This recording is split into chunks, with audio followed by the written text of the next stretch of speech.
अपन ने ये वाला क्वेश्चन जो कल उस दिन समझा था, तो इस क्वेश्चन में हमने एक मेथड समझा था। ठीक है, अब इसको एक और तरीके से हम इसको सॉल्व करते हैं।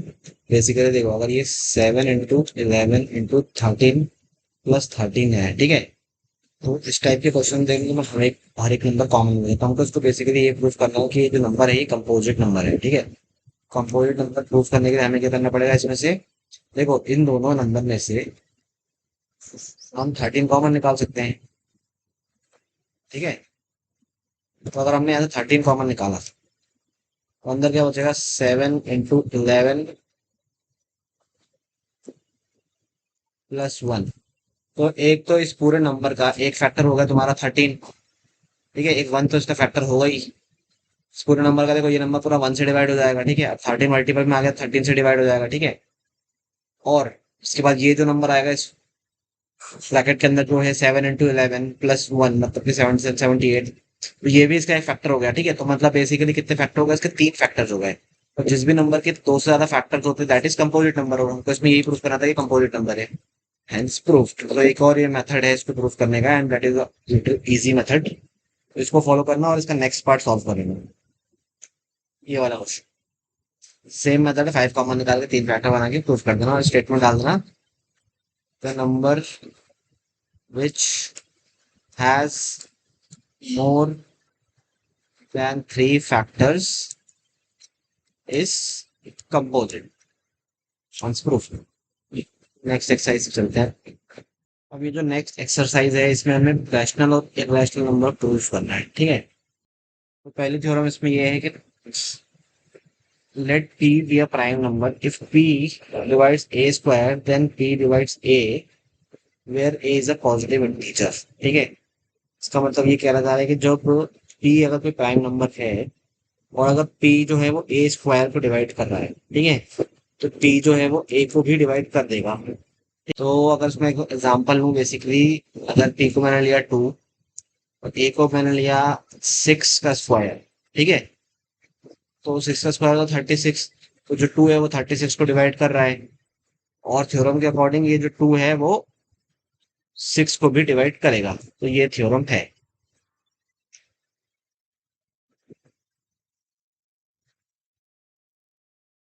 अब हमको प्रूव करना है कि √2 इज एन इरेशनल नंबर। ठीक है, तो देखो रैशनल नंबर क्या होता है, हमारे रैशनल नंबर वो होते हैं जिसको हम पी अपॉन क्यू की फॉर्म में लिख सकते हैं। जो पी अपॉन क्यू की फॉर्म में नहीं लिख सकते तो वो इरेशनल नंबर होते हैं। ठीक है, तो ये एक बेसिक सा थ्योरी तुमने 9th क्लास में पढ़ा होगा, इसी को यूज करके हम टाइप के क्वेश्चन को सॉल्व कर रहे हैं। ठीक है, तो देखो अब हमें यहाँ पे प्रूफ करना है कि √2 जो है हमारा इरेशनल है। ठीक है, और इसको इरेशनल प्रूफ करने के लिए हम ये अज्यूम कर लेते हैं कि √2 हमारा जो है वो एक रैशनल नंबर है। अब अगर वो रैशनल नंबर है तो उसको हम पी अपॉन क्यू की फॉर्म में लिख सकते हैं। तो मैं √2 को लिख रहा हूँ आर अपॉन एस। आर कोई नंबर है, एस कोई नंबर है। ठीक है, अब आर और एस में हम ये अज्यूम कर रहे हैं कि भाई ये जो आर है और जो एस है, आर और एस, इसमें आर एंड एस में एक के अलावा भी कोई कॉमन फैक्टर है। ठीक है, मतलब मान लो ये कोई नंबर है जो एक दूसरे को काट सकते हैं किसी टेबल से अपार्ट फ्रॉम 1। तो हमने अज्यूम किया कि उसने एक दूसरे को काट दिया, तो रूट काटने के बाद हमको एक नया नंबर मिला which is a upon b. अब हम ये अज्यूम कर रहे हैं कि जो ए और बी है ये एक दूसरे को नहीं काट सकते। इसका मतलब ये दोनों क्या है, को प्राइम है। ठीक है, को प्राइम मतलब इन दोनों का कोई फैक्टर नहीं है अपार्ट फ्रॉम 1। मतलब इन दोनों का एक ही कॉमन फैक्टर है जो कि है 1। अब हम √2 को ये बी को इधर शिफ्ट फेंक देते हैं, तो बी इज इक्वल टू ये हो गया ए। ठीक है, अब हम स्क्वायरिंग कर रहे हैं both sides, squaring both sides. तो ये देखो √2 का स्क्वायर ये ऐसा हो जाएगा और ये ए स्क्वायर हो जाएगा। तो ये 2 रूट का स्क्वायर 2 हो जाएगा और ये b square is equal to a square.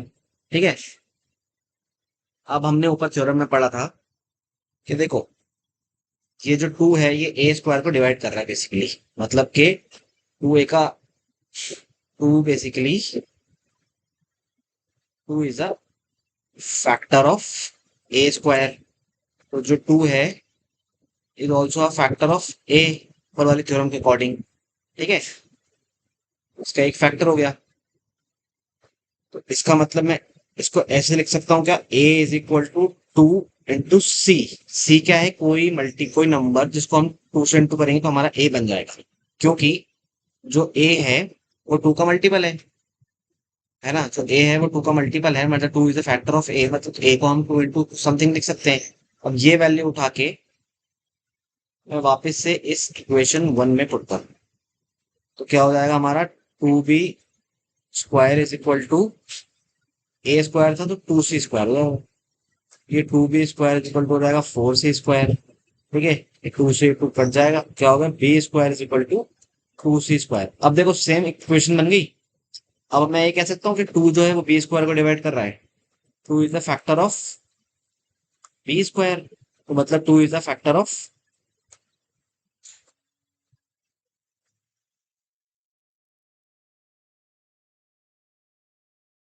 To is the factor of b also. उसी थ्योरम के अकॉर्डिंग, थ्योरम 1.3 जो हमने अभी ऊपर पढ़ी, बेसिकली क्या बोल रहा है वो, आप 2b² का फैक्टर है तो 2b का भी फैक्टर, और हमने ऊपर प्रूफ किया था 2 फैक्टर ए का भी है, तो इसका मतलब 2 किसका फैक्टर है, 2 ए का भी फैक्टर है और 2b का भी फैक्टर है। इन दोनों में मतलब ए एंड बी में क्या है, कॉमन फैक्टर क्या है, 2 इज द कॉमन फैक्टर। और अभी हमने ऊपर ये अज्यूम किया था कि भाई जो ए एंड बी है, जो ए एंड बी है वो को प्राइम है, मतलब इसमें 1 के अलावा कोई कॉमन फैक्टर नहीं है। तो 1 के अलावा हमने अभी देखा कि कॉमन फैक्टर क्या निकला, 2 फैक्टर निकला कॉमन। तो इसका मतलब ये जो हमारा अजम्पशन था कि √2, जो हमारा अजम्पशन था कि √2 इज रैशनल, ये अजम्पशन हमारा है रॉन्ग, और √2 का निकला इररेशनल में निकला, हेंस प्रूव्ड। तो एक बार और इसको रिवाइज कर लेते हैं फटाफट, ताकि तुम्हें थोड़ा समझ में आ जाए। तो देखो भाई, सबसे पहले इस टाइप के क्वेश्चन में तुम्हें क्या करना है, तुम्हें अज्यूम करना है कि भाई √2 जो है हमारा रैशनल नंबर, ठीक है। √2 हमारा रैशनल नंबर हमने अज्यूम किया। अब √2 हमारा रैशनल है तो √2 को हम किसी p/q के फॉर्म में लिख सकते हैं, तो हमने लिखा √2 को r/s, ठीक है। अब r और s जो है वो एक दूसरे को डिवाइड कर सकते हैं, तो हमने r और s को काट दिया, ठीक है। और कुछ काटा पीटी करी तो हमें क्या मिल गया, a/b मिल गया। हमने अज्यूम कर लिया कि यहाँ पे a आ रहा है काटने के बाद और यहाँ पे b आ रहा है काटने के बाद। अब ये एक दूसरे को नहीं काट सकते, सिर्फ वन वन ही है जो इन दोनों को काट सकता है, इसका मतलब कि इनका एक फैक्टर है वो है 1। तो अब जब जिनका एक फैक्टर, कॉमन फैक्टर 1 होता है जिन दो नंबर्स का, वो नंबर्स आपस में को प्राइम होते हैं, ठीक है। भले ये मान लो ए कोई नंबर है, मान लो a5 है, a6 है, और b जो है मान लो कि 17 है, ठीक है। तो जो 6 है वो जो 6 रहेगा, ए जो रहेगा वो प्राइम नंबर नहीं है, बट ए और बी की अगर मैं बात करूं इन दोनों के रिस्पेक्टिव में, तो ये एक दूसरे के लिए को प्राइम है, मतलब एक दूसरे के प्राइम है, और एक दूसरे के लिए इनका कॉमन फैक्टर जो है 1 है, ठीक है। इतना बस ये है मेन अजम्पशन। यहाँ तक तुमको समझ में आ गया, इसका मतलब क्वेश्चन फिर आगे इजी है, इसको क्रॉस शिफ्ट करना, और यहाँ पे क्या करना है, √2b इज इक्वल टू ए आ जाएगा, इसको स्क्वायरिंग करना बोथ साइड पे, √2b का square is equal to a² हो जाएगा, और फिर 2b² is equal to a² आएगा। हमने पढ़ा था कि भाई जो 2 है वो a² को डिवाइड करेगा, इसका मतलब जो 2 है वो a को भी डिवाइड करेगा, ठीक है। तो a को हमने लिख दिया a is equal to 2c, मतलब नीचे कोई नंबर तुम 2x b x z कुछ भी ले सकते हो जो ऊपर अज्यूम ना किया हो, ठीक है।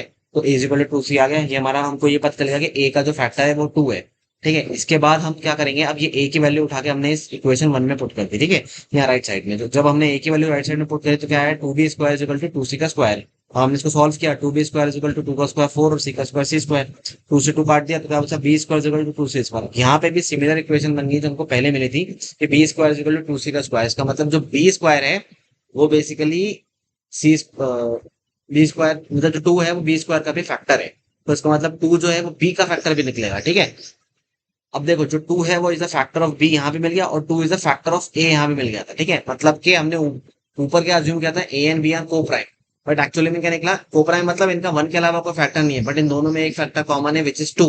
इसका मतलब जो हमारा अजम्पशन था a एंड b आर को prime, the assumption is wrong, and √2 is rational, ये हमने अज्यूम किया था, ये भी रॉन्ग है। इसका मतलब √2 क्या प्रूव हुआ, इररेशनल प्रूव हुआ, हेंस प्रूव। ये क्वेश्चन यहाँ खत्म। इसी टाइप का क्वेश्चन एक्सरसाइज में भी है। इसी टाइप का क्वेश्चन हमने क्या था, एक √3 अगर तुमको रैशनल प्रूफ करना हो, सॉरी इररेशनल प्रूफ करना हो, तो इसी मेथड से, √3 √5 सिंगल वाले तो तुम आप इसी मेथड से कर सकते हो, इसमें आई डोंट थिंक कोई प्रॉब्लम आएगी। अगर प्रॉब्लम आए तो वीडियो को रिपीट पे देख लेना। अब हम थोड़ा अलग टाइप के क्वेश्चन करेंगे जो तुम्हारी एक्सरसाइज में भी गिवन है, विच इज फ्रैक्शनल। तो देखो भैया, बस वहीं तक था, थोड़ा डिफिकल्ट, थोड़ा सा टिपिकल पार्ट। अगर तुमको वो वाला प्रोसेस समझ में आ गया है तो तुमको आगे क्वेश्चन बहुत इजी पढ़ने वाले हैं, क्योंकि हम उसी मेथड को यूज करके आगे क्वेश्चन सॉल्व करने वाले हैं। देखो अब तुमको इस क्वेश्चन में प्रूफ करना है कि 5 - √3 इज रैशनल। तो भाई सेम चीज हम 5 - √3 को हम क्या सपोज कर लेंगे कि ये जो है हमारा रैशनल नंबर है।